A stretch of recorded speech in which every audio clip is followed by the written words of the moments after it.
लाली बताता आँखी के सामने तुम लाली बताता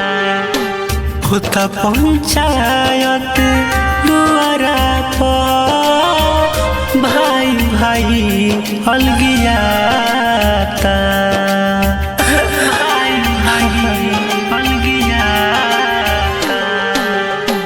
होता पंचायत दुआरा पर भाई भाई अलगियाता के करम रहो बोलोग माई बाबू से बतियाई है अब पूछाता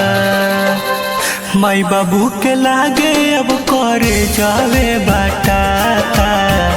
आँखी के सामने दुनू लाली बताता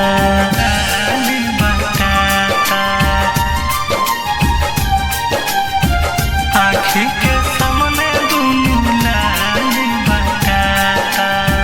खेत खरिहान बटाई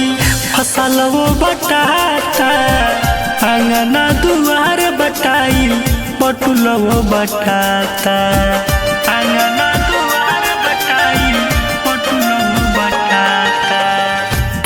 खरिहान बटाई फसल वो बटाता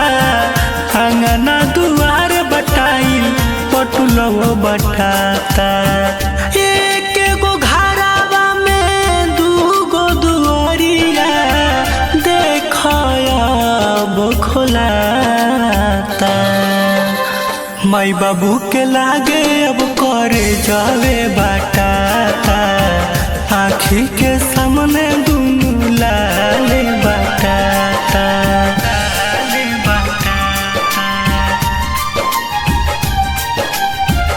आँखी के सामने दुनू लाली बताता मोर के कमैनी जिंदगी भर लागे समैया भइल जहर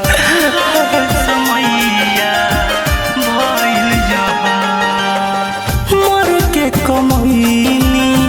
जिंदगी भर लागे समैया भइल जहर अखिलेश बिहारी के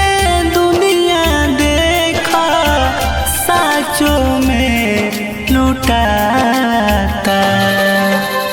माई बाबू के लागे अब करे जावे बाटाता आँखी के